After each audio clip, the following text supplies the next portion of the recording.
Grupo Ortiz te ofrece en un solo lugar todo lo que tú quieres encontrar. Consorcio Computelectronic Plaza SAC, donde encontrarás de todo para tu computadora, laptop, tablets, además venta y accesorios para celulares. Gimnasio Fitness Planet SAC, con máquinas modernas de última generación para mantenerte en forma. Baño Sauna Spa Aruba SAC, contamos con cámaras secas, cámaras de vapor, duchas españolas y más. Tu cuerpo y mente merecen relajarse. Cancha sintética Las Terrazas de Ortiz SRL, para que practiques tu deporte favorito. Atención las 24 horas. Grupo Ortiz, te esperamos en la avenida Nicolás Ayón 15498 AT. Grupo Ortiz.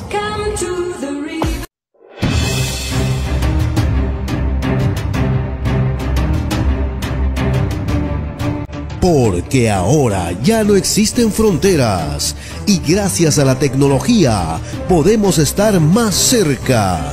Y para ello tenemos una nueva alternativa televisiva, Directo a tu CPU, con el periodista Jorge Carrión. Un programa especial con invitados internacionales desde todos los rincones del mundo. Ahora en las pantallas de Telestar Televisión, Canal 3 Lima, Supercable. No se lo pierda.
Bienvenido a Directo a tu CPU por Telestar Televisión Supercable Canal 3 y también estamos por Canal 11 en la red en la ciudad de Huancayo, a nivel internacional por Virtual Televisión, en el marco del concurso Notas Migratorias César Vallejo 2023. Tenemos dos invitados, dos concursantes, dos participantes de este concurso que, como ustedes saben, pues tiene un carácter internacional y debido pues a la dimensión del poeta César Vallejo, que está catalogado precisamente como el poeta universal, y qué mejor que esta participación pues nos integre un poco hacia Europa con nuestro invitado que tenemos exactamente en Sevilla, que es parte incluso de el peregrinaje, la vida difícil que tuvo Vallejo, ¿no? Que murió en París con aguacero, pero anduvo también en España por la causa libertaria contra lo que fue la guerra civil española, ¿no? Y quizás se fue con ese lamento, ¿no? tan difícil para aquella época. Tenemos entonces la grata participación desde Sevilla, Antonio Santos Morillo, y también esta identificación pues tiene que ver con esta parte del continente. Como sabemos, estamos transmitiendo desde Lima, Perú, pero estamos proyectados hacia México con nuestro participante Washington Daniel Gorosito Pérez, que está en Guanajuato, aunque él originalmente nació en el Uruguay, ¿no? Entonces también tenemos por ahí una historia muy particular en cuanto a lo que significa precisamente la migración. El hombre que nos convoca, los versos que nos convocan, nacieron acá en Santiago de Chuco, en un pueblo olvidado de Perú, y llegaron a Lima y conocieron muy poco incluso de Lima. Se fueron hacia Europa y terminaron por ahí, sus restos están en Montparnasse, como sabemos, y muchos de los mensajes que tratamos de rescatar precisamente buscan este tipo de actualización, ¿no? Cualquiera podría pensar de que la historia vivida por Vallejo pues quedó ya superada, pero a ciencia cierta sabemos que a esta hora tenemos una gran cantidad de gente por allá, por México, por ejemplo, intentando cruzar la frontera. Otros incluso están en el limbo, porque no son aceptados por el gobierno mexicano, ni tampoco por el gobierno americano. Y por Europa, ni hablar. Hay cantidad de circunstancias también atroces, venidas del África, venidas de los países que algunos dicen son países pobres, pero creo que hay una equivocación al respecto, porque si apreciamos el África, oye, qué mayor riqueza que todo lo que tiene el África, ¿no? O sea, es uno de los países más ricos sobre la tierra y quizás el que va a salvar al mundo ahora que se viene la crisis alimentaria. Sin embargo, todavía nos obsesionamos con particularizar la idea de que son países pobres, ¿no? Cuando quizás hay alguien que está produciendo esa pobreza adrede, ¿no? Y ese alguien es alguien que aprecia la vida desde un punto de vista egoísta, ¿no? Lamentablemente. Pero ese tipo de situaciones ya las hemos comentado en otras oportunidades y vamos a ver hasta qué punto podemos, la poesía nos permite, hasta qué punto podemos hablar de esto, ¿no? Porque la poesía nos permite precisamente llegar a elucubrar algunas cosas al respecto. Y qué mejor que tener a dos participantes identificados con este mensaje vallejiano a través del concurso Notas Migratorias César Vallejo. Bueno, le damos la bienvenida, entonces vamos a comenzar con Antonio, que está en Sevilla. Coméntanos, Antonio, primero, ¿cómo así te tocas el tema migratorio? ¿A qué se debe? Quizás hay raíces por allí, o el solo hecho de que se atraviesen por las calles algunos dramas, algunos panoramas sombríos de existencias, hace que tú te identifiques con esta temática. Bienvenido y gracias por participar. Gracias a ustedes por permitirme participar también. Bueno, en mi caso, vivo en el sur de España y esta zona se caracteriza por el hecho de que son muchos los migrantes que vienen de África, del norte de África y de los pueblos subsaharianos a nuestras costas. Entonces, es un hecho bastante trágico y hubo una serie de imágenes hace un tiempo, desde el 2015 sobre todo. Recuerdo la imagen del niño Aylén, que apareció muerto en las costas de Turquía. Sus padres eran sirios y huían de la guerra, y eso me hizo pensar que, bueno, que podía hacer algo desde la perspectiva de la poesía, ¿no? Y eso me inspiró el primer poema de esta serie que he llamado Fronteras. En todos estos poemas intento reflejar pues el drama de muchos migrantes que muchos de ellos mueren antes de conseguir el objetivo que persiguen. En el caso de España, los migrantes pueden venir, como he dicho, del norte de África, de los países subsaharianos o también de Hispanoamérica, ¿no? Es una tragedia que no cesará nunca mientras la gente tenga que buscarse la vida por distintas circunstancias, por cuestiones económicas, por cuestiones políticas, por cuestiones de guerra, se ven obligados a huir de sus países y buscar un asilo en otros países como el nuestro, ¿no? Entonces, se llega un poco a convertir a estas personas en números, ¿no? Hoy, por ejemplo, he escuchado en el informativo de la tarde que han llegado a las costas de Lampedusa, la isla italiana, han llegado un 150% más de migrantes que el año pasado. Entonces, se tiende a ser anónimas a estas personas. Y yo he pretendido con los poemas darle nombre, individualizarlas para hacer una llamada de atención y evitar que los migrantes se conviertan en un número. De ahí que de las 10 personas de las que hablo en estos poemas, 8 tienen nombre, las otras 2 los desconozco y por eso es por lo que no aparecen en los poemas. Y estos poemas están basados en fotografías que fueron publicadas en su momento en la prensa. Es una llamada de atención, como he dicho, para que el público lector sea consciente de que esas personas son seres humanos exactamente iguales que nosotros, que tienen las mismas esperanzas, los mismos deseos, los mismos sentimientos. Lo único que cambia son las circunstancias sociales o económicas del país de donde proceden.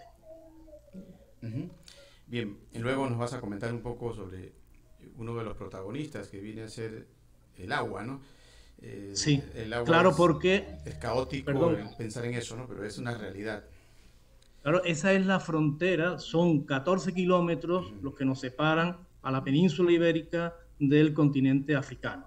Entonces, para llegar a la península, los subsaharianos y los habitantes del norte de África tienen que utilizar barcos a veces que son de juguete y se juegan la vida en esa travesía. De ahí que muchos de ellos mueran ahogados. De hecho, también hoy en las noticias decían que, según UNICEF, cada semana mueren 11 niños migrantes al hacer este viaje desde África hasta la península. 11 niños, es una barbaridad. Claro. Bueno, vamos a escuchar a nuestro concursante Washington Daniel Gorosito Pérez. Él nació en Uruguay y radica en México. Ya ha obtenido la nacionalidad incluso mexicana, tengo entendido. Me imagino que tiene ya dominado el acento, ¿no? La cultura mexicana como tal. El hecho de estar en un país por donde se da el tránsito hacia el sueño americano lo hace, creo yo, elucubrar o simplemente dedicar un tiempo importante a describir este tipo de circunstancias atroces para la existencia del ser humano. Coméntanos primero tu parte migratoria, Daniel. Bienvenido y gracias por participar. Muchas gracias, un placer. Un abrazo enorme a los hermanos peruanos y también, por supuesto, por parte de Antonio, a los hermanos españoles. Bueno, como dicen por ahí mis papeles, yo soy originario de la República Oriental del Uruguay. Decía un gran escritor uruguayo, lamentablemente fallecido, Mario Benedetti, que incluso vivió un tiempo exiliado en España, que por ahí hay una universidad que tiene una cátedra con su nombre dedicado a investigar sobre él, que cuando los uruguayos queríamos saber de nuestro origen, íbamos al puerto de Montevideo a ver los barcos que llegaban. Si bien no es tan así, porque un poco trataba de ocultar esa raíz indígena que viene por el lado de los charrúas y otras tribus, la famosa garra charrúa, sobre todo en el fútbol. Pero incluso en determinado momento, hasta por ahí, algunos textos de estudio de hace muchas décadas decían que la gran ventaja, entre comillas, del Uruguay era no tener pueblos indígenas, ¿no? Y aclaro, los tuvimos jamás ni cerca del desarrollo que tuvieron, por ejemplo, los incas en Perú, por citar uno de los pueblos extraordinarios, y pueblos de aquí de Mesoamérica, de este territorio. Entonces, a lo que voy es que un poco la cuestión migratoria viene en la genética, ¿no? Yo hace 31 años, tengo 33 años radicado en México, y como tú decías, tengo la nacionalidad, migré con mi esposa y una bebé, que en ese momento tenía 4 meses. El tema migratorio, como puse ahí en mi seudónimo, en el trabajo que entregué, puse entre paréntesis migrante porque me parecía importante el hecho de que yo también he vivido la situación. De repente no por una, quizás muy distinta a la de la mayoría de las personas, ni por un problema político, ni por guerras, ni por desempleo, sino por una cuestión de cambio, de mejora, de crecimiento, sobre todo en lo cultural, ¿no? Básicamente, soy escritor, soy poeta, incluso mi trabajo lo termino con un poema, y soy sociólogo.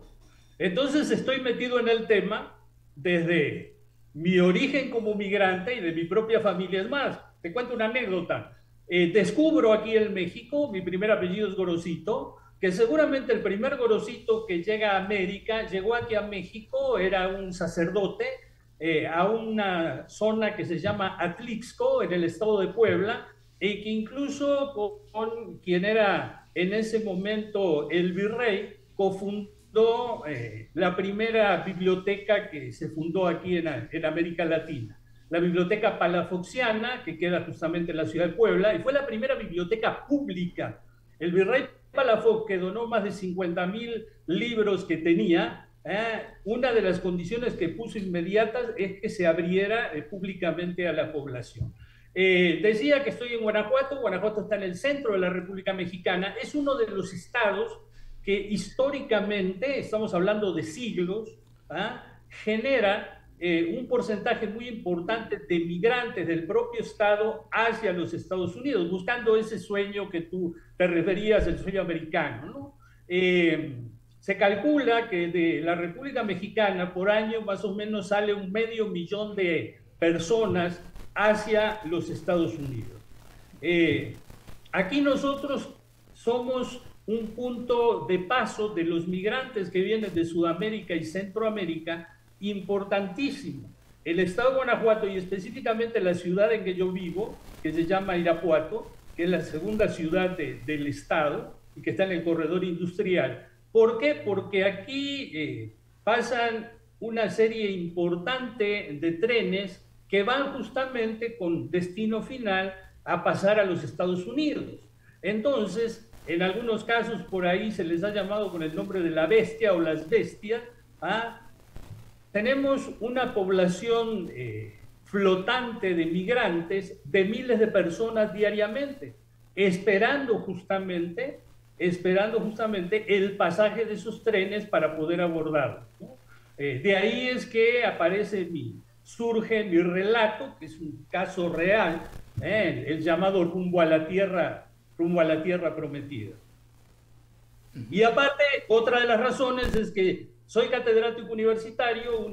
Dos de las materias que imparto es sociología y antropología otra, y justamente en los programas de estudio el tema migratorio está presente también.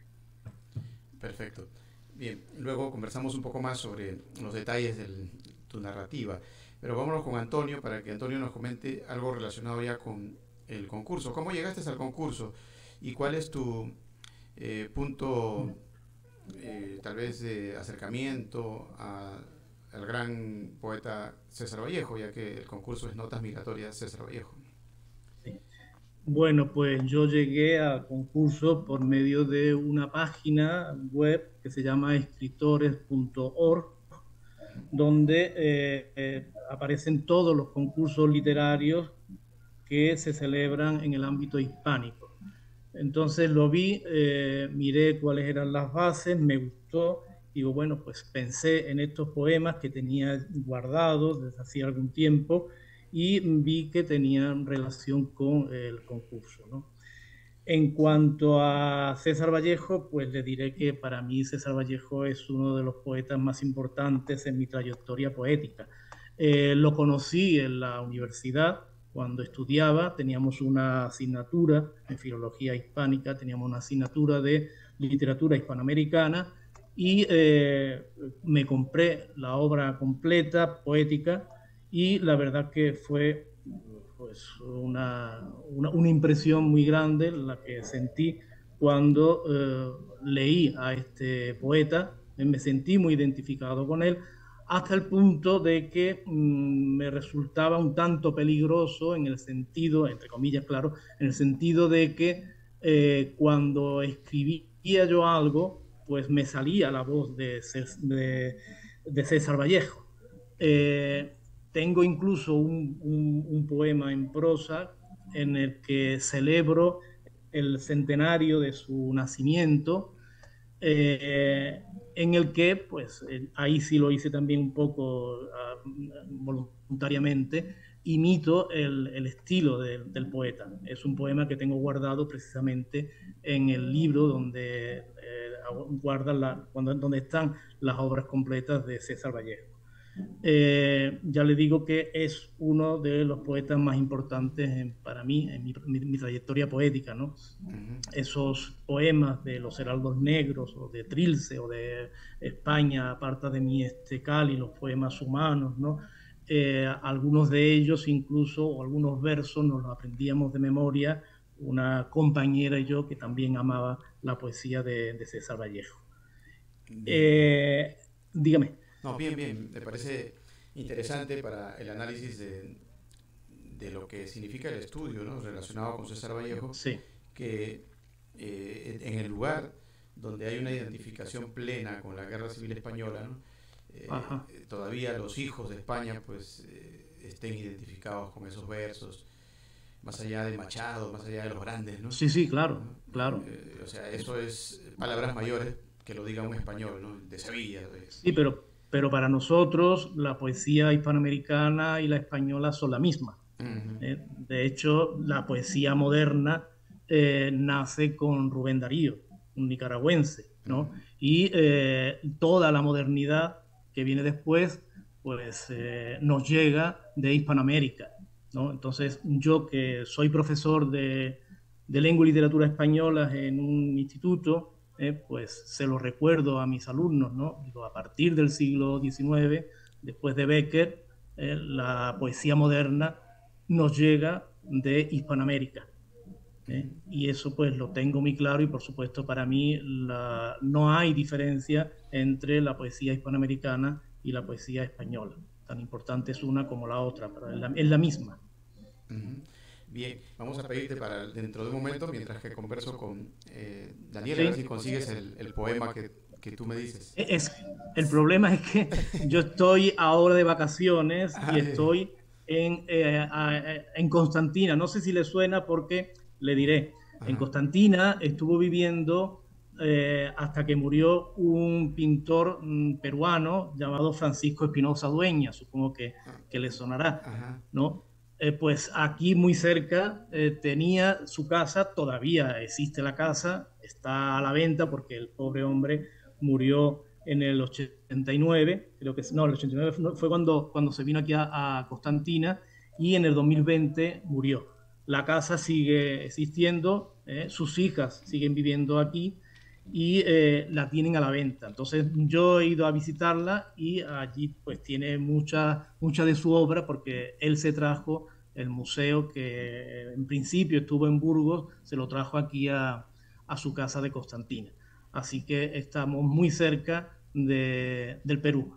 Aparte de eso, meto otra cuña también, es muy significativo que hoy se cumplan 25 años del premio que le concedimos a otra peruana, Susana Baca, la artista Susana Baca, que fue también ministra de Cultura, y hace 25 años, justamente hoy, el 14 de julio, le entregamos un premio, una fundación que se llamaba Fundación Afro-Hispanoamericana de Cultura, Ceiba, y le entregó este premio en reconocimiento por el trabajo que ha hecho y que sigue haciendo a favor de la recuperación del legado de los afrodescendientes en Perú.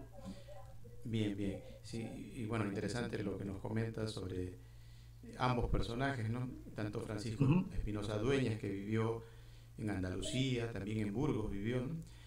Sí. Y trabajó... Tenemos mucha relación con peruanos, ya le digo, Espinosa, Susana Vaca, Fernando Iwasaki, el escritor, vive en Sevilla, y el Inca Garcilaso de la Vega, pues murió aquí al lado, en Córdoba, y está enterrado en la mezquita de Córdoba.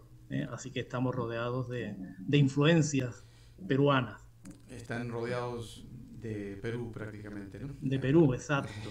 Eso es importante. Bien, gracias Antonio. Vámonos con Daniel.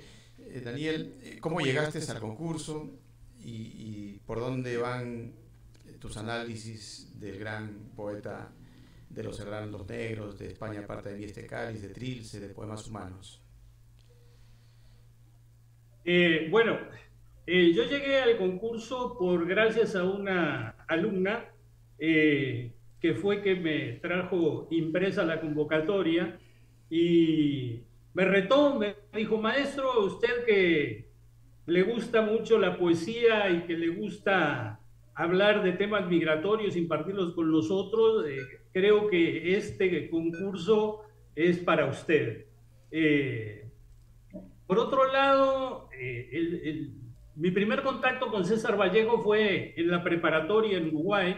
Era uno de los escritores considerados clave dentro del programa de literatura universal. Ahora que justamente el compañero Antonio se refería al poema de los Heraldos Negros, que es un poco el más reconocido, ¿verdad?, de la vasta obra que tiene César Vallejo, de Santiago de Chuco en Perú a París en Francia a dar luz, y ahí se apagó su luz física, ¿verdad? Pero muy joven, 46 años, pero la luz a través de su poesía nos continúa iluminando. Les agrada mucho a mis alumnos escuchar los Heraldos Negros en la voz de Sabines. Es una forma también de dejar un poco de lado la brecha generacional y de tratar de manejar pedagógicamente ciertos encuentros.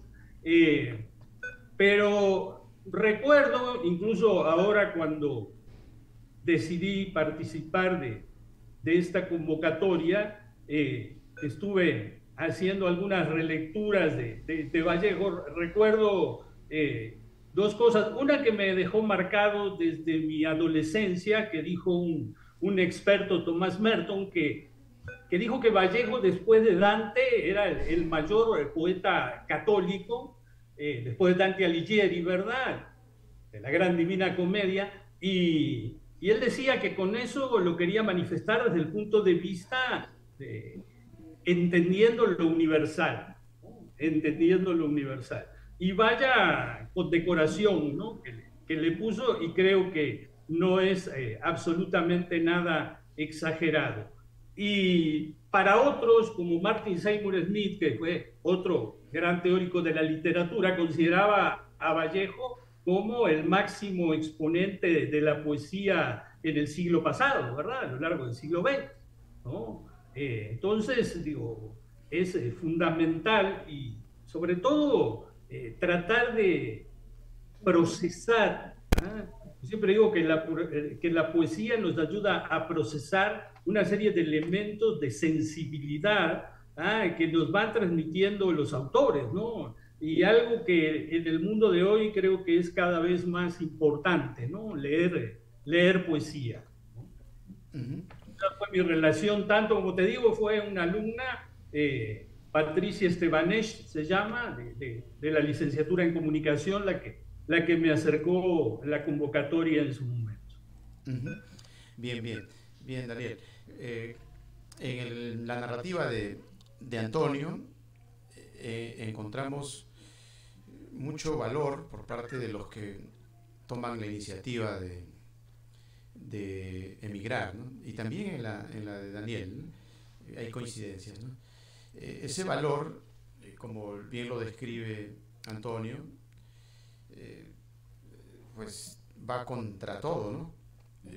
Contra ser engañado, contra la vulnerabilidad del que cruza una frontera, ser desvalijado, herido, humillado, como lo pone textualmente Antonio, expulsado, abandonado quizás también,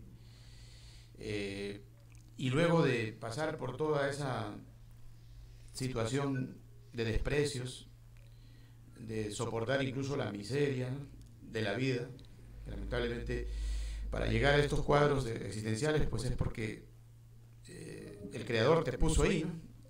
Y quizás tus herramientas con las que contabas, pues eran simplemente aspirar a encontrar un lugar mejor, ¿no? Y sin embargo, pues luego vienes ya hacia lo que significa la ley, y terminas en el intento, ¿no? Solamente en eso, porque más allá de ese intento, pues como que no logras conseguir la orilla y no logras el hipotético renacer, ¿no?, dentro de tu propia vida, porque casi todos los personajes que describe Antonio pues terminan tomados por las aguas, ¿no?, que sucede mucho, se repite mucho estos naufragios, estas situaciones de mucho dolor, ¿no?, para nuestros lectores, y que creo que la poesía nos permite precisamente acercarnos un poco más, ¿no?, tratar de humanizarnos un poco más. Coméntanos un poco respecto a esa temática, Antonio, de tu narrativa. Bueno, como dije antes, son textos en los que expreso el dolor ante la tragedia de la inmigración, en este caso. Son todos casos reales extraídos de la prensa. Muchos de ellos, como habrán podido ver, pues tienen adosadas imágenes, que son las mismas que aparecieron en televisión y en la prensa. Como les he dicho antes, mi intención simplemente era pues, llamar la atención y también un poco desahogarme, ¿no? Porque ante esa situación tan difícil, ¿qué es lo que puedo hacer, ¿no? Aparte de escribir estos textos, le tengo que decir que también soy profesor de español para migrantes.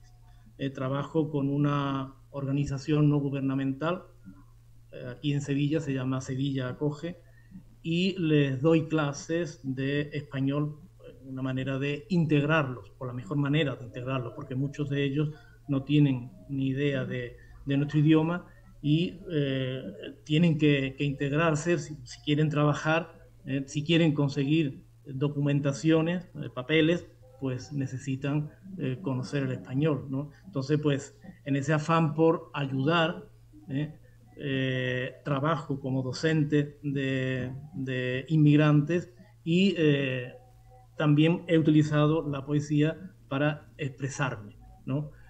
Conozco la desdicha de estas personas directamente debido a esto y también porque he trabajado las otras migraciones que no se consideran como tales, pero que en realidad fueron migraciones forzadas, pero migraciones que son, me refiero a la esclavitud.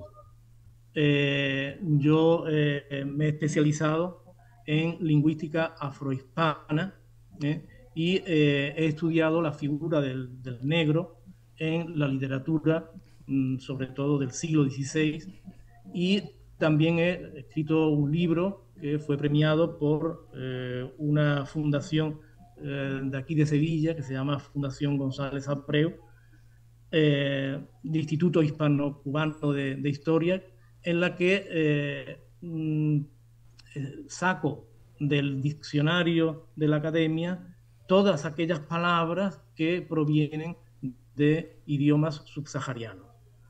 es otra manera de llamar la atención de la población en general, la población española, para hacerles ver que tenemos una herencia que ha sido silenciada. Los negros, los esclavos negros, estuvieron aquí en la península, sobre todo a partir del siglo XV, cuando empezó la trata moderna, y hasta el siglo XVIII. Tuvieron una presencia muy importante, sobre todo aquí en Sevilla.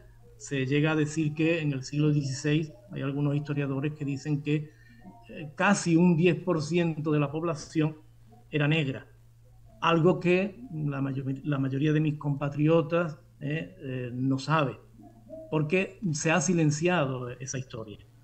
Todavía hoy existe, por ejemplo, una hermandad, una cofradía católica que sale en la Semana Santa con sus pasos y es la más antigua de Sevilla y era una cofradía de negros.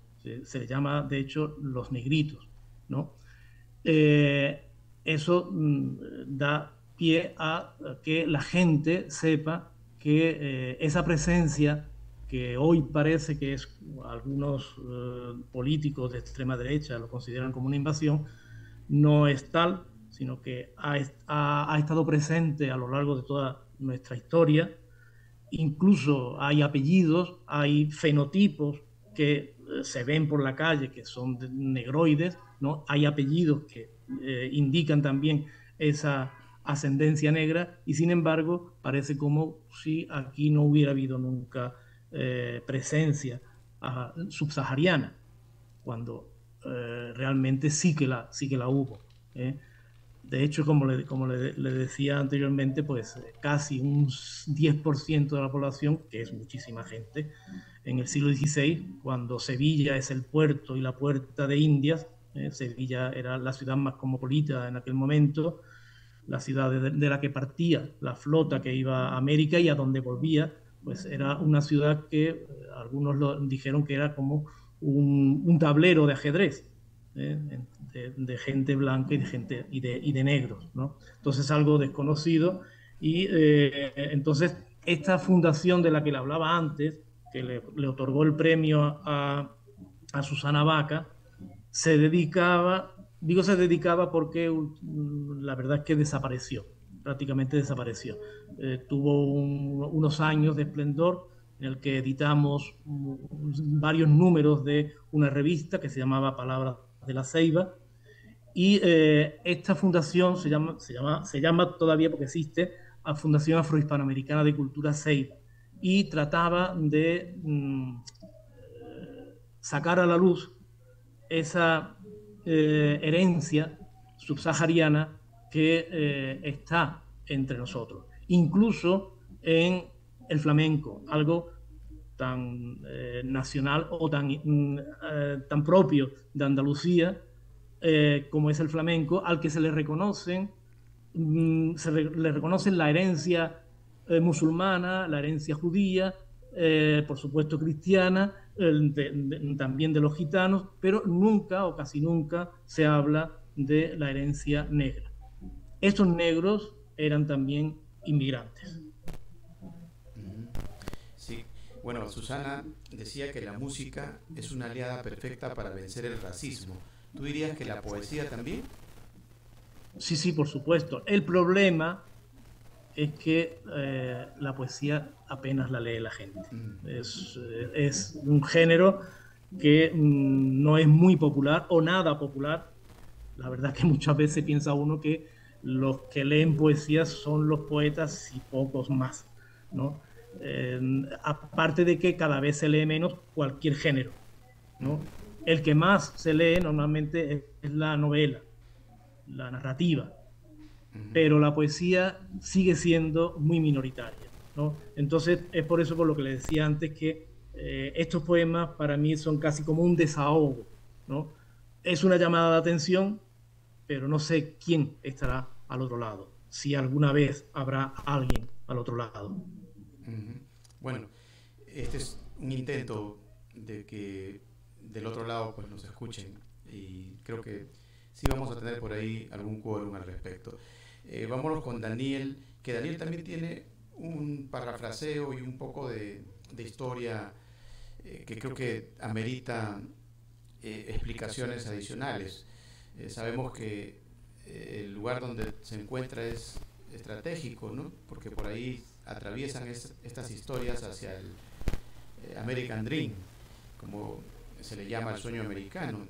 Pero hay algunos datos que él proporciona que sería bueno que nos dé algunas observaciones. Por ejemplo, El Salvador supuestamente pues ya está un poco como que mejorando en cuanto al control de su actividad delincuencial. Sin embargo, todavía continúan los salvatrucha, como menciona acá Daniel, o tú crees que ya se sienten los síntomas de que efectivamente los maras, todas estas situaciones delincuenciales que se producen en Centroamérica vienen siendo derrotadas por los gobiernos un poco más duros al respecto? Coméntanos un poco sobre el sicariato que mencionas, por ejemplo, el hecho también de pedir dinero, ¿no? Normalmente no conocíamos el término, pero acá Daniel nos anota que charolear es pedir dinero, ¿no?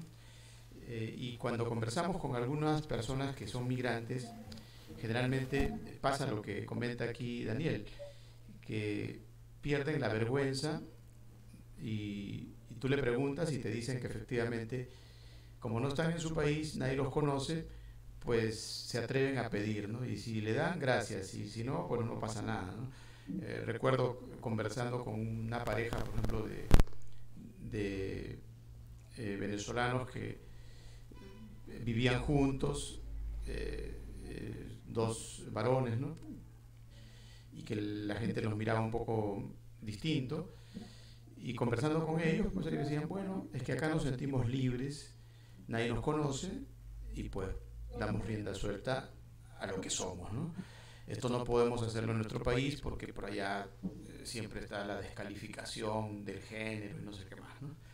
Y bueno, ese tipo de libertades también te da el hecho de que estés en un lugar donde no te conocen, ¿no? La sociedad, porque la sociedad te condena normalmente en América Latina, en tus lugares de origen básicamente.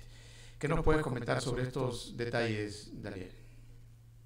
Bueno, sí, si bien coincido contigo, ¿no? Lo que se está haciendo con respecto a temas como Mara Salvatrucha y demás, el tema de la violencia en Centroamérica, en toda América, ¿no? Somos el continente más violento. América Latina y el Caribe, la región más violenta de todo el planeta. No hablemos en el caso nuestro, lamentablemente, la realidad de violencia y de desaparecidos que estamos viviendo en México. Pero yendo al tema migratorio, fundamentalmente la mayor parte de los que pasan por esta zona, por lo que se llama el Bajío mexicano, vienen provenientes de Centroamérica, ¿no? Un fenómeno muy, muy importante a tener en cuenta, que con anterioridad generalmente eran hombres. Hoy estamos viendo ya hace un tiempo familias completas migrando, incluso con ancianos, la familia completa y niños y demás. Obviamente, las razones: violencia, problemática económica, falta de empleo. También ahora le sumamos a lo que tiene que ver con el calentamiento global. No olvidamos que gran parte de la población de los países centroamericanos se dedica al tema de la agricultura y la ganadería, y lamentablemente toda esa problemática de calentamiento global, de sequías, demás, está afectando el rendimiento de la posible producción de ellos. Y después también, no como en el caso de México de tanto tiempo, pero sí hay una relación de familia o amigos que están del otro lado, ¿no? Como se le dice en los Estados Unidos, ¿no? Entonces, se trata ahí de tender esas redes familiares para poder llegar justamente al otro lado, como acostumbramos a decir aquí en México. Sí, ellos traen, por ejemplo, el término charola aquí en México significa bandeja, Por ejemplo, aquí... Igual que en Perú. En Perú también es Nos bandeja. referimos de charola, ¿no? O la placa que generalmente usa la policía, cuando muestra un policía de investigaciones, muestra su placa, se le llama charola. Coincido con eso de que en parte se pierda, entre comillas, digamos, la vergüenza para hacer determinadas actividades que quizás en el lugar de origen no se realizan. Pero también debo de ser honesto y decir que en la medida que se puede, el mexicano medio, el ciudadano, siempre trata de aportarle algo a un migrante.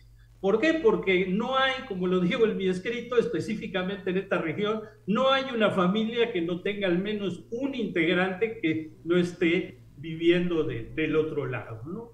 Entonces, se conocen en las familias esas historias de sufrimiento, de lucha. Yo termino mi escrito con un poema que se llama Tierra Prometida y justamente termino diciendo eso, que van a amasar el pan con el sudor de sus lágrimas, ¿no? Porque más allá de lo que se pueda conseguir económicamente, las diferencias, la discriminación que se vive realmente es muy fuerte, ¿no? Es muy fuerte. Pero bueno, partamos de la base que hoy es un tema, para la mayoría de los migrantes ya no es tanto la búsqueda del sueño americano, sino que es el poder sobrevivir. O sea, hoy se está migrando por sobrevivir. Tú te referías al inicio de este programa al tema del continente africano y estoy totalmente de acuerdo contigo. Hace unos minutos Antonio se refería a Lampedusa. Acabé de escribir justamente un artículo ayer que lo voy a publicar el próximo lunes sobre que se cumplieron los 10 años de la primera visita pastoral que hizo el Papa Francisco, el Papa que vino del sur, o sea, orgullosamente de nuestra región, justamente a raíz de una situación terrible que se sigue viviendo, de la muerte de migrantes en el Mare Nostrum, ¿no? En el mar Mediterráneo, sobre todo por los naufragios. Y bueno, aquí en México se está viendo lo mismo. O sea, el problema es que la situación ahora se ha complicado, porque lamentablemente hay, entre comillas, autoridades, tanto sean de migración, como de las propias policías, que lamentablemente no están cumpliendo con lo que se refiere a la cobertura y el respeto de los derechos humanos del migrante, que independientemente que el migrante sea un indocumentado en su pasaje, porque la gran mayoría pasa por México para ir hacia Estados Unidos, aunque ya muchos se están quedando y se están tratando de construir el sueño mexicano, y en la llamada delincuencia organizada está jugando un papel muy importante en lo que tiene que ver con las extorsiones y todo ese tipo de situaciones deleznables, justamente con los migrantes, ¿no? O sea, es una situación muy, muy compleja la que se está viviendo, sobre todo, insisto, en esta región. O sea, en esta región. Sí, bueno, hemos visto las posturas de Nayib Bukele en El Salvador, ¿no? Y algunos personajes o instituciones de derechos humanos pues abogando por la forma según estas instituciones como Amnistía Internacional supuestamente demasiado drásticas contra estos miembros de las maras, ¿no? Y observar eso frente a la noticia, ¿no?, descabellada de las atrocidades que hacen estos maras precisamente al hombre común y corriente, al campesino, al poblador, que no tiene nada que ver con esta circunstancia de actos delincuenciales. Creemos que por ahí hay como que algo trastocado, ¿no? Como que tal vez no se entiende muy bien ese abordaje por los derechos humanos de Amnistía Internacional. Creemos que si no le ponemos mano dura, ¿de qué forma podemos parar este tipo de actitudes demenciales de estos personajes? No, yo creo, en lo personal, creo que son dos temas. Primero, la diplomacia, como históricamente ha servido la diplomacia, es, como decimos en México, de lengua te doy un taco. Se habla mucho, pero no vemos soluciones, hay muy poco pragmatismo. El tema de la Mara Salvatrucha, al igual que algunos otros grupos delincuenciales muy poderosos, yo creo que un poco se tiene que separar en sí del tema migratorio. O sea, es una causa, es una razón, es una de las raíces de la migración en países centroamericanos. ¿Por qué? Porque no es ninguna novedad el saber que gobiernos anteriores lo hacían en amaciato con esas organizaciones delictivas, y que esas organizaciones delictivas tenían control de colonias, de barrios enteros en sus países de origen, empezando por El Salvador. Ahora, lo más grave es que al migrante, a ese migrante que lo que quiere es llegar a otro país para tener una posibilidad de un desarrollo laboral, económico, ¿ah? Una posibilidad de que sus hijos puedan estudiar.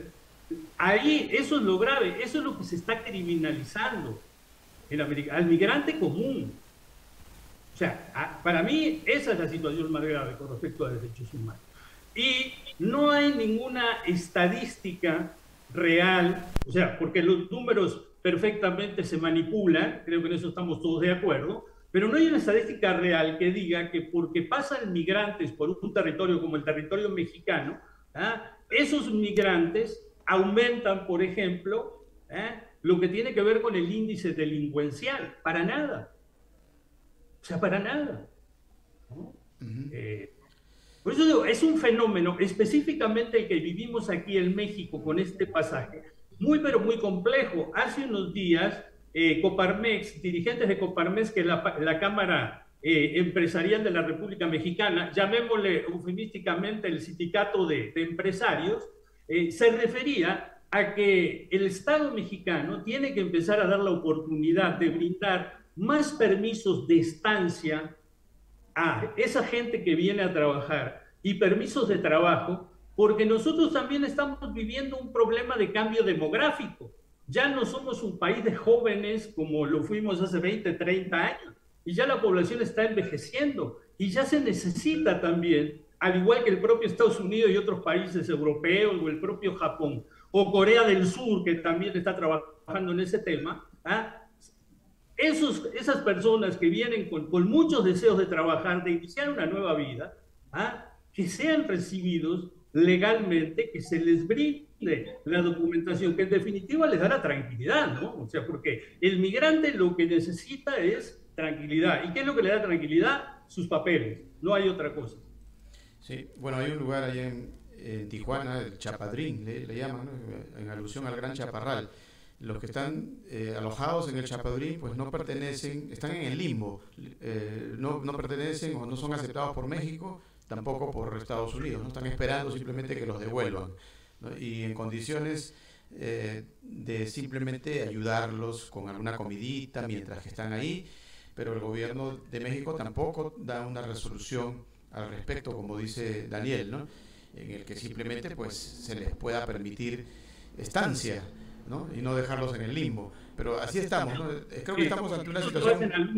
No porque se lo diga yo, porque les han nacido alumnos de universidades en las que yo trabajo aquí, que se encargan justamente de llevarle sándwich, de llevarle agua fresca, de llevarle fruta, de llevarle leche en polvo para los niños. O sea, hay una relación. Por eso digo, una cosa son las autoridades, otra cosa son los pueblos, ¿no? O sea, quienes integramos la masa poblacional de la sociedad.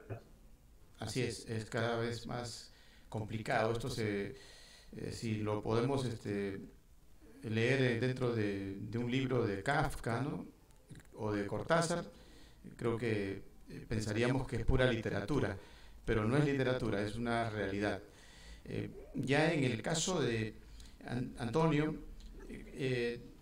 estás muy ubicado dentro de lo que significa esa parte de identificación con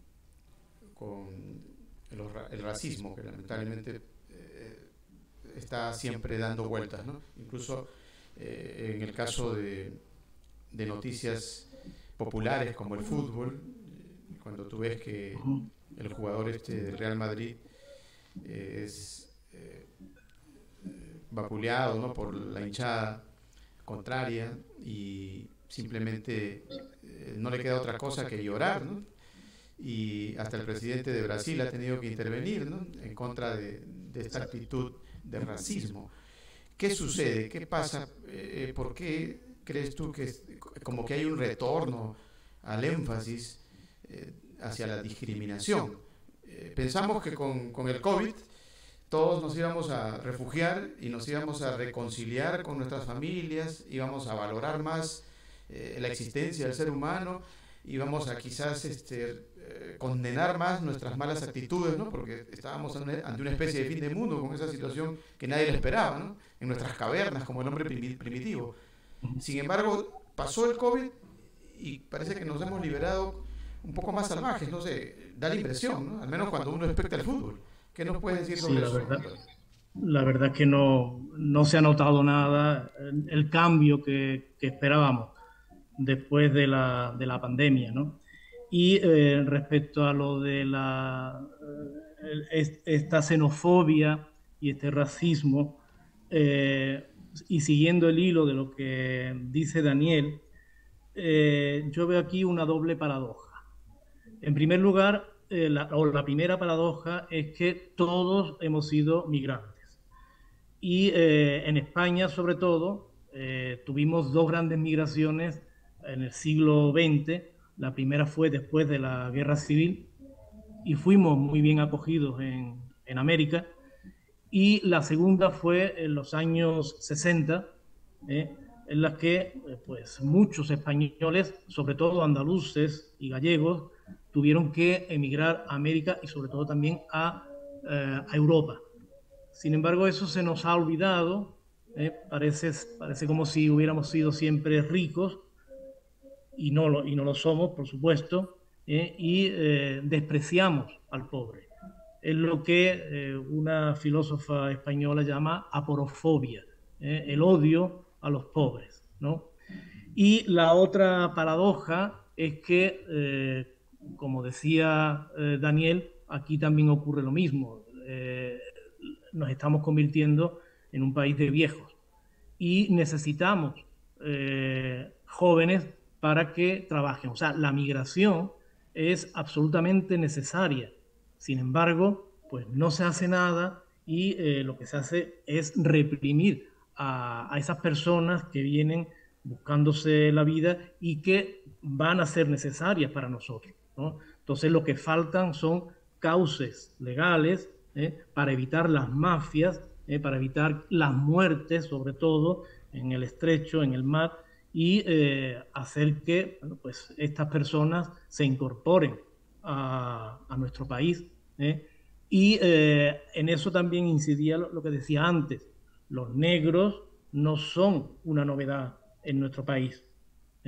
Hemos tenido una población negra bastante importante. Es verdad que después fue desapareciendo, pero ha quedado en los genes, como decía, en el fenotipo de algunas personas, en la cultura, a pesar de que haya sido silenciada, ¿no? Entonces, pues, a veces uno se pregunta, bueno, pues, ¿por qué esta xenofobia, por qué este racismo, cuando no tiene sentido ninguno? Y de eso se aprovechan los partidos neofascistas. Por ejemplo, pues en Italia, Giorgia Meloni, que prohíbe que vayan a rescatar a las personas que naufragan buscándose la vida en Europa, ¿no?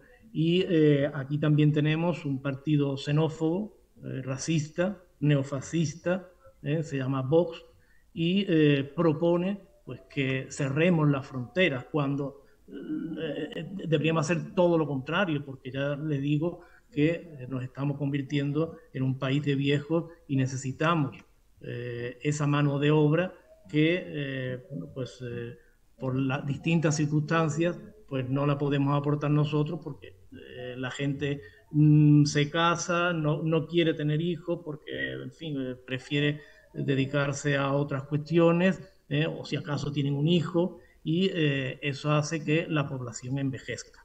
Y la única manera de seguir progresando es con la mano de obra que, si no la podemos aportar nosotros, tiene que venir de fuera. Y aunque no fuera por eso, simplemente pues porque somos todos seres humanos y tenemos que ayudar a esas otras personas que no han tenido las mismas oportunidades que nosotros.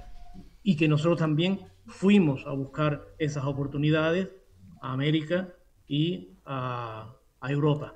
Y sin embargo, pues se nos olvida. Así es, bueno, expectando Norteamérica, por ejemplo, el estado de la Florida acaba de dar unas prohibiciones prácticamente para el ingreso de migrantes indocumentados, ¿no? Y aquellos que ya están residenciados y estaban laborando, pues simplemente no pueden ni siquiera acudir a sus trabajos y están totalmente en el limbo también, porque no se sabe qué va a pasar, ¿no? Es una situación totalmente que obedece a la parte política, porque estamos en campaña electoral en Estados Unidos. Ahora, la pregunta para Daniel sería, Daniel, ya que Antonio mencionó un partido radical como es Vox, allá en Europa, en España, cuando llega López Obrador, pues se piensa que se trata de un partido identificado con las grandes mayorías, con las izquierdas, con el hombre proletario, no sé. ¿No es acaso el componente migratorio algo identificado con eso? ¿Por qué no darle un poco mejor, una mejor mirada a esta migración? ¿Por qué no ser un poco más solidario? ¿Qué crees que está pasando ahí con esa supuesta izquierda de López Obrador? Bueno, es una pregunta muy interesante. Pues. En primer lugar, no creo, vengo de un país donde gobernó la izquierda 15 años, en Uruguay, el llamado Frente Amplio, que incluso ahora aquí en México se acaba de formar una unión de partidos que también le pusieron Frente Amplio por México. En lo personal no considero que López Obrador dirija un gobierno de izquierda. Es un gobierno de centro con algunos tintes de temas, o de más que nada de elementos de ayuda social. En materia económica, el tan mentado neoliberalismo que él ha criticado de los sexenios anteriores, tanto del PRI como del PAN, sigue vigente. No ha habido cambios de ningún tipo en materia económica, ¿no? Al contrario, hemos tenido, independientemente de la problemática que tú mencionabas de COVID-19, hemos tenido un crecimiento de la inflación, que es un problema que se está dando a nivel mundial, ¿verdad? Y no hemos tenido un crecimiento de la economía importante. Con respecto a COVID, que justamente tú te referías al tema de la familia, bueno, te notifico que lamentablemente aquí en México las investigaciones, a raíz del fenómeno de COVID-19 y de esa situación que estuvimos enclaustrados obligatoriamente durante casi 2 años, llevaron a que lamentablemente los problemas y la violencia intrafamiliar se detonó. O sea, en vez de generarse un proceso social de mayor unión, se detonó. Y con respecto a lo que te referías con el tema migratorio y lo que hace este gobierno, bueno, en determinado momento López Obrador hizo un discurso de integración del migrante a la población. Es más, lo llamó, sobre todo los migrantes de los países, los países centroamericanos, ¿no? Que vinieran. O sea, que vinieran a México, que aquí había trabajo, que aquí se les iba a dar sus papeles, pero no se cumplió absolutamente nada con eso. Incluso en determinado momento también se habló, y por eso te decía en la intervención anterior, que una cosa es la diplomacia, una cosa es lo que se habla, otra cosa es lo pragmático, es lo que es el trabajo, es el ensuciarse las manos, es el conocer realmente las problemáticas.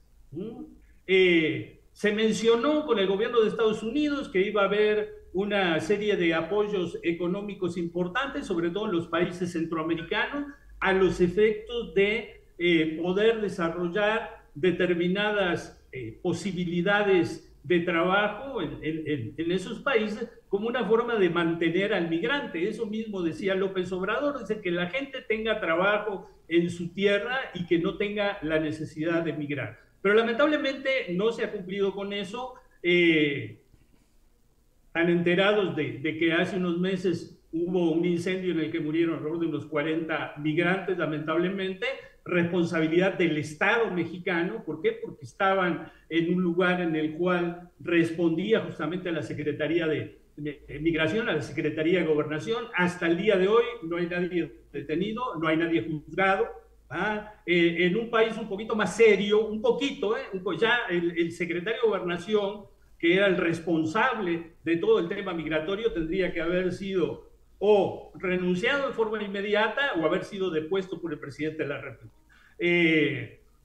Es más, por ahí algunos comentarios extraoficiales, pero de personalidades del gobierno anterior de los Estados Unidos, me refiero a Donald Trump. ¿Se acuerda que Donald Trump decía que los migrantes huían de sus países porque eran unas porquerías, unas basuras, sus países como estaban? Bueno, se habla de un trato bajo cuerda o underground, como se dice, bajo tierra, con el gobierno estadounidense, con el gobierno, perdón, mexicano, específicamente con esta administración de Andrés Manuel López Obrador, para que México cubriera el papel de contención de los migrantes en su territorio para que no pasaran a los Estados Unidos, ¿no? Y lamentablemente algo de eso sí hay, algo de eso sí hay. Entonces tampoco el gobierno mexicano, que históricamente, cuidado, México ha sido un país de asilo, como lo marcaba Antonio. Hace unos días justamente el rector de la Universidad Nacional Autónoma de México, la principal universidad de México, la principal universidad de América Latina, tiene más de 500,000 de estudiantes, es la única que figura de toda América Latina en el ranking de las 100 mejores universidades del mundo. Hizo entrega justamente al Instituto Cervantes para poner en una de las cajas donde se guardan esos valores históricos de toda una serie de productos intelectuales de algunos de esos migrantes que vinieron con motivo de la Guerra Civil Española, ¿no? O sea, extraordinarios, algunos poetas, el propio León Felipe, por nombrar a uno, Luis Buñuel en el cine, impresionante, ¿no? O sea, y la gran mayoría de ellos, todos intelectuales de un nivel muy elevado, que hicieron una aportación importantísima en materia justamente educativa y cultural al México de hoy, ¿no? Ahora, eso es un punto que no se está tocando, que es el enriquecimiento que genera la migración a un país. Y no solamente es el enriquecimiento específicamente económico, porque lamentablemente muchas veces al migrante se le ve como alguien a quien puedo explotar, es ilegal, por lo tanto no le pago lo que marca la ley, por lo tanto no le doy las prestaciones que debería de darle por ley. Incluso lo atemorizo, que en el caso que haga una denuncia, yo puedo hacer que lo expulsen del país. Y el enriquecimiento cultural, no nos olvidemos que todos los pueblos de la tierra, absolutamente todos, somos pueblos mestizos. Una palabra hermosa, maravillosa, pero sin embargo seguimos sin asumir eso. Y el mestizaje no es, para mí al menos, no es solo color de la piel, eso es lo menos importante. Es todo lo que significa ese enriquecimiento, ese crecimiento como sociedades, como pueblos desde el punto de vista cultural, ese intercambio, el que yo recibo de ti y humildemente yo te aporto a ti también. ¿No? Yo creo que eso es un poco lo que mencionaba Antonio lingüísticamente en sus investigaciones, ¿no? O sea, y que si hablamos del español, hablamos de cuántos términos de lenguas originarias mexicanas, náhuatl, tojolabal, tzotzil, celtal, enriquecen hoy a nuestra lengua española, ¿no? Yo mi poema de Tierra Prometida lo empiezo justamente con una frasecita de Carlos Fuentes, a los migrantes que cruzan la frontera de Nopal. Eso fue una frase de un gran escritor mexicano, Carlos Fuentes, que incluso él decía que México va a ser un mayor de edad cuando en Paseo de la Reforma, que es la principal avenida que tenemos en la Ciudad de México, dice, haya un monumento a Hernán Cortés, porque eso justamente es lo que va a darnos la madurez a los mexicanos de que somos un pueblo mestizo entre Cortés, o sea, España, y Malinche, Doña María, México. Y ahí nació el México moderno. producto de la migración y el mestizaje. Bien, bien. Creo que hemos abordado bastantes ámbitos de lo que significa la migración, tanto hacia Europa como hacia esta parte del continente, y con ejemplos prácticos, didácticos, históricos, con actualizaciones. Ya a manera de finalizar, para darle la despedida a Antonio y agradeciéndole por su participación, que enriquece este concurso Notas Migratorias César Vallejo, también a Daniel. Vamos a pedirle, pues, a Antonio, que estamos en una etapa de circunstancia atroz climatológicamente. Se está calentando el planeta. Nos vas a dar un poco los datos de sensación calor allá en Sevilla, pero adicionalmente a eso, decíamos al principio que siempre se cuestiona al África, ¿no? Y ya que tú dominas la temática de la discriminación, ¿no?, que lamentablemente está todavía latente, se dice que es una región pobre, ¿no? Cuando ahora el mundo va a entrar en crisis alimentaria, los pulmones prácticamente que pueden salvarnos quizás de toda esta experiencia de vida van a estar ubicados precisamente en el África, en el Amazonas, ¿no?, en los lugares, ¿no?, básicos para la supervivencia de los animales en general y de las plantas. ¿Qué podrías decir al respecto? Coméntanos un poco de cómo se está viviendo este viraje, y donde ya no, como también lo mencionaba Daniel, ya las migraciones no obedecen a simplemente ir a cumplir un sueño, sino a buscar dónde puedo seguir vivo, porque tal vez el lugar donde me encuentro, por ejemplo en el Uruguay, no hay agua, ¿no? Y hay una crisis, pero escandalosa, ¿no?, que el propio gobierno no sabe cómo solucionarla. Y mucha gente se le está pidiendo incluso que abandonen esos lugares, que se desplacen, imagínense. ¿Qué nos podría decir, Antonio, ya a manera de despedida? Y gracias por participar.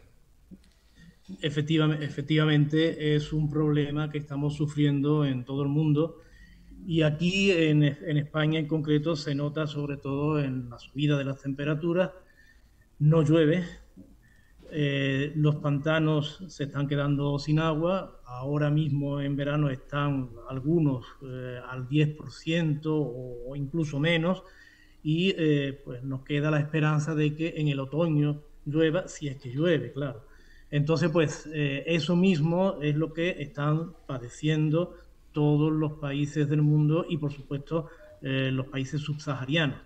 Hablando sobre la riqueza, y es verdad lo que decía, no son países pobres, y me estaba acordando de un país también hispano, que es el único país que tiene el español como lengua oficial en África, que es Guinea Ecuatorial.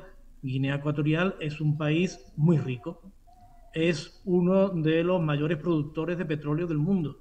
Es un país pequeño, sin embargo, pues sufre una dictadura en la que, bueno, pues toda la riqueza pues recae en el dictador y en su familia. Entonces ahí es verdad que existe el problema del cambio climático, pero existe también el problema de la política, de cómo se enfrenta cada país a la riqueza que posee, ¿no? Entonces, pues eso hace que muchísima gente pues no tenga otra posibilidad que echarse a andar o a nadar incluso, y dirigirse a esos países donde supuestamente vivirán mejor. Algunos lo consiguen, efectivamente, pero otros o se quedan en el camino, o cuando llegan pues comprueban que no es tanta la riqueza como la que se esperaba, y la verdad es que se estrellan contra la realidad. Entonces, ¿qué hacer con este problema del cambio climático? Es un problema muy, muy grave y muy difícil de solucionar, y bueno, pues depende de la concienciación de cada uno, de cada pueblo, y por lo que estamos viendo, se hace bastante poco.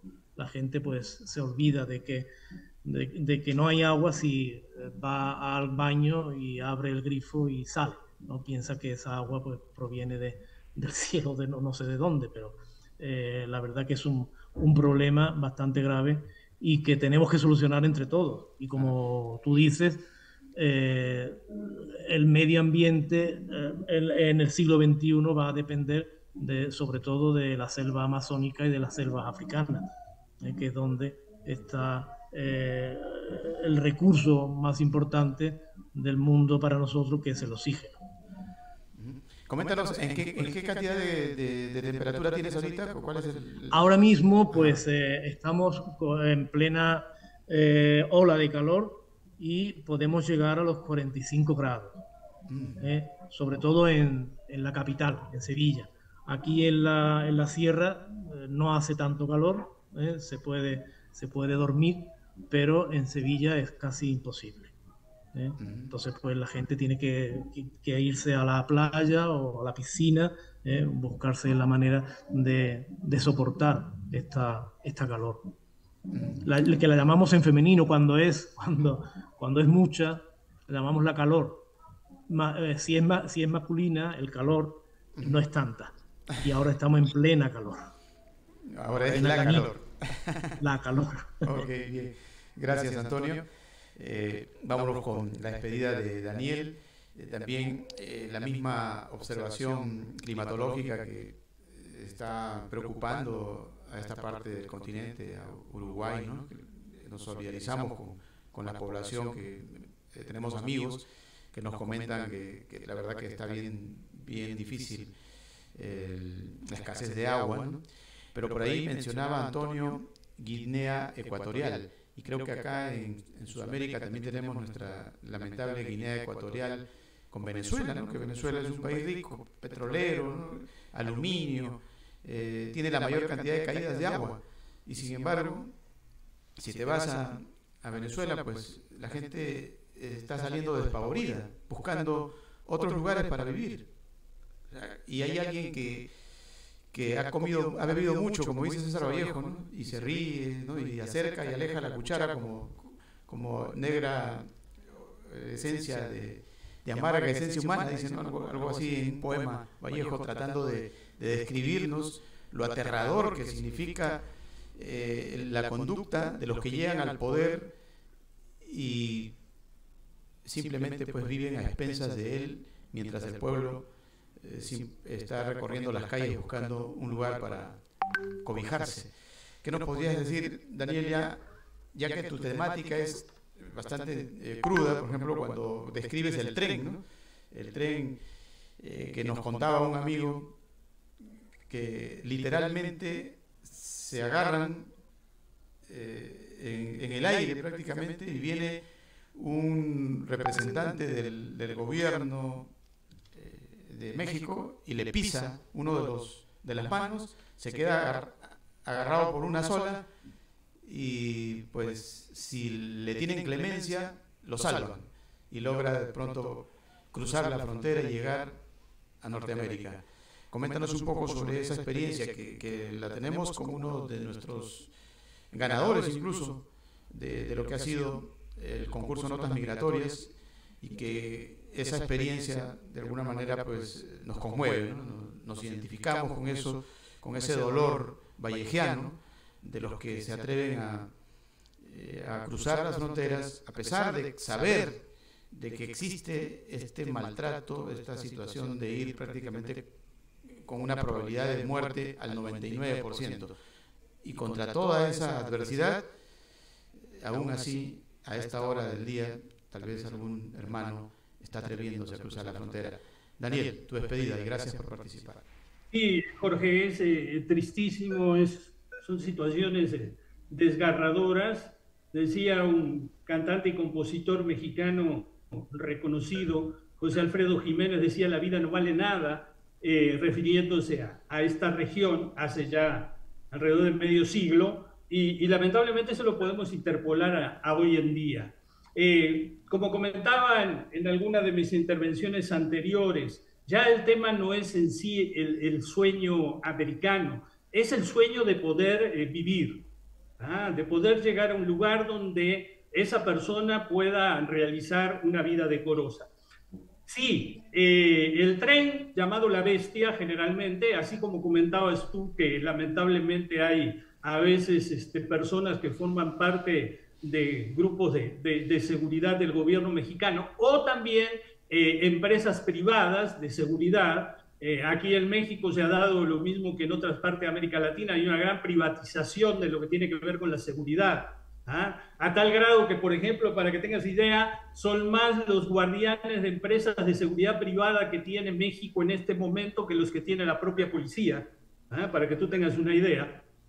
Y lo que hacen las familias es subir, yo lo pongo por ahí en mi poema, hago un comparativo, una metáfora con los alebrijes, que los alebrijes son justamente una artesanía típica mexicana que más que nada se desarrolla en el estado de Oaxaca y que da imágenes de ciertos animalitos con mezclas humanas. Y yo justamente en mi poema digo, los migrantes sobre el techo de los vagones cual corte de alebrijes, ellos se van ayudando a subir porque es donde van a viajar.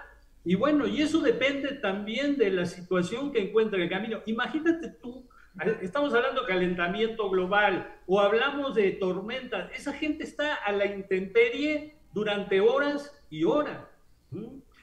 Son famosas grupos de mujeres que en algunas zonas de la geografía mexicana se ponen al costado justamente de las vías del tren para brindarle a esas personas, les obsequian bolsas con botellas de agua, con alimentos, con fruta, obviamente gratuitamente, incluso consiguen apoyo económico de parte de la población de esos distintos poblados, ¿verdad? De esos pequeños pueblitos, ¿no? Y con eso un poco se tratan de amainar el sufrimiento tanto de calor o frío de ese viaje. Y bueno, y el tema de derechos humanos es otra cosa, es una violación constante. Por eso digo, antes el migrante al cruzar México, y no solo al cruzar México, hace unos días me dio, y voy a utilizar la palabra, me dio mucha bronca, mucho coraje, como decimos aquí, mucho enojo, ver que había una empresa que estaba vendiendo a los turistas el pasaje por la selva del Darién en Panamá, obviamente no por el mismo pasaje por el que vienen los migrantes que vienen, como tú mencionabas ahora, de Venezuela, que Venezuela es el país de América Latina que expulsa más migrantes y que lamentablemente están siendo expulsados o maltratados en países como Colombia, como Chile, incluso el propio Perú, lamentablemente.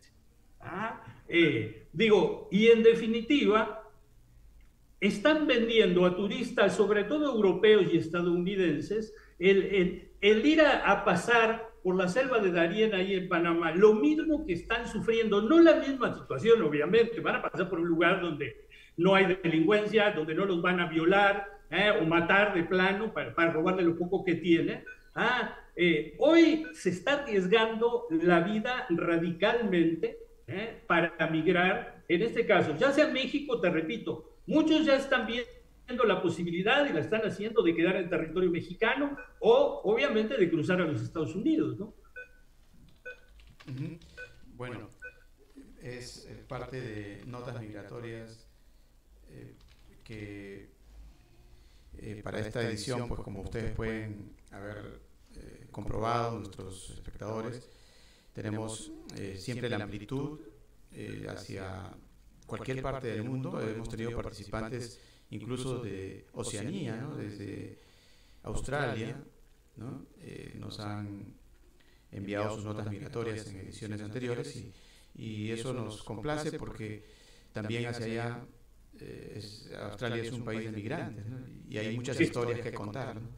Entonces la apertura es total, todavía están abiertas las posibilidades de que puedan participar. Es básico que se solidaricen. ¿Quién no tiene una experiencia migratoria, si no propia, tal vez ajena, pero que es necesario darla a conocer? Es necesario y bueno, positivo, porque nos permite abordar los próximos años, que ya los estamos leyendo en automático, que van a ser muy difíciles. Si no nos solidarizamos, van a ser peores, ¿no? O sea, si no adquirimos esa experiencia de solidaridad, Si continuamos con nuestro egoísmo, pues no hay nada que hacer, ¿no? O sea, simplemente es irreversible el final. Creo que estamos a tiempo, ¿no? Y este programa es un intento por ello. Antonio, ¿querías agregar algo?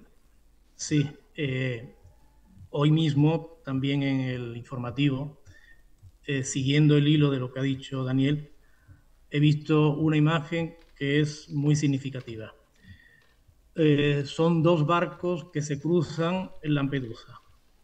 Uno cargado de inmigrantes y el otro con gente semidesnuda, tomando el sol, tomando copas de vacaciones. No hay más nada que decir. Es muy significativo. Así es. Bien. Bien, amigos, entonces esto ha sido gracias a Telestar Televisión Supercable Canal 3, también por Canal 11, la red en Huancayo, y por Virtual Televisión a nivel internacional. Recuerden, es el concurso Notas Migratorias César Vallejo, están abiertas las posibilidades de que ustedes puedan enviar sus notas. Simplemente pónganse en contacto con nosotros a través de la página principal, que es distincionhonoriscausa.com, si quieren detalles al respecto, y por cualquier otra información o medio de comunicación que se encarga de difundir nuestro concurso. Agradecemos tanto a Antonio como a Daniel por su participación, la mejor de las suertes. Nuestro jurado está evaluando no solo la frialdad del papel, sino también el hombre y su circunstancia, ¿no? De dónde viene el mensaje que creemos que debe ser una nueva modalidad de valoración en los concursos literarios. Y nos vamos a despedir con algo que decía César Vallejo: hoy me gusta la vida mucho menos, pero siempre me gusta vivir, ya lo decía. Casi toqué la parte de mi todo y me contuve como un tiro en la lengua detrás de mi palabra. Gracias, Daniel. Gracias, Antonio. Gracias, Jorge. Un abrazo. Antonio, un abrazo. Un abrazo, gracias. Igualmente, Daniel. Un placer. Adiós. Un placer.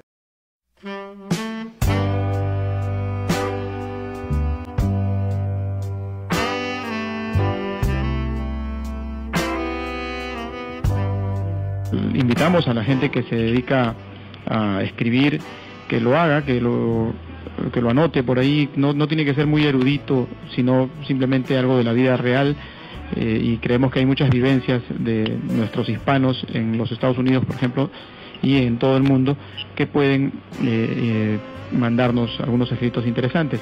Y aquel que no sepa escribir o no tenga la facilidad de escribir tal vez con esa excelencia que a veces exigen los concursos de este tipo, pues lo puede contar, lo puede grabar en MP3 y nos lo puede mandar en un archivo a través de un correo electrónico, contarnos una experiencia, una anécdota, un cuento, un relato, una nota migratoria de lo que ha significado tal vez su vicisitud por allá, por el lugar donde se encuentra viviendo.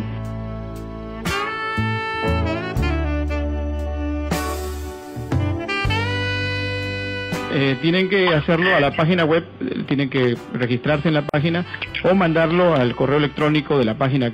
Allí pueden hacernos llegar sus escritos o sus MP3 audios comprimidos. También puede ser videoedición, audio más imagen.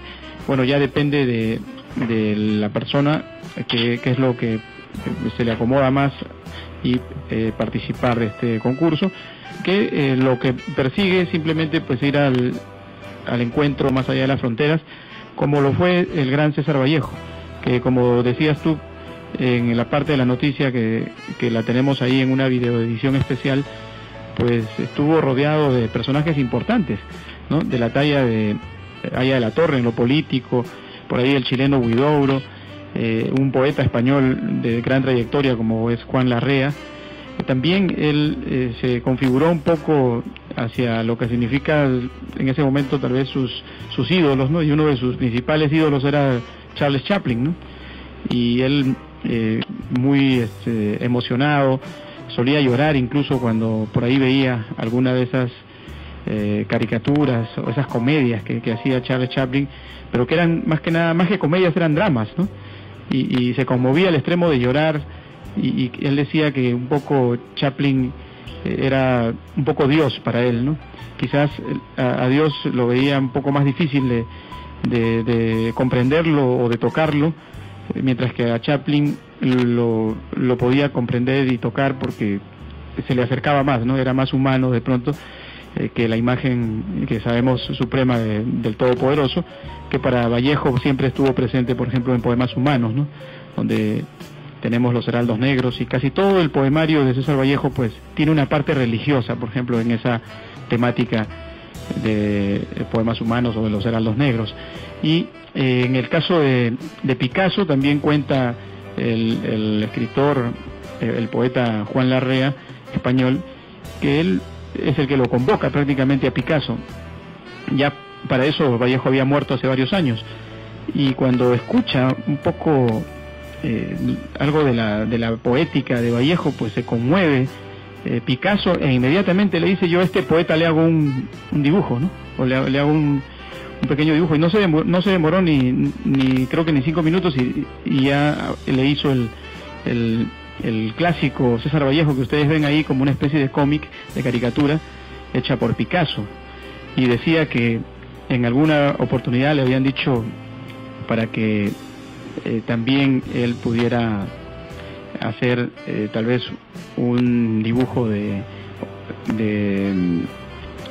García Lorca, y él dijo pues que simplemente lo más indicado era que se lo haga Salvador Dalí, ¿no? Porque de alguna manera César Vallejo llegó más a Picasso, o sea, lo conmovió más al extremo de identificarse con él, y que creemos que es bien difícil que una persona deje de conmoverse con la poesía, el poemario de César Vallejo. Por eso hemos escogido en esta oportunidad pues al peruano universal dedicarle este concurso periodístico literario Notas Migratorias César Vallejo.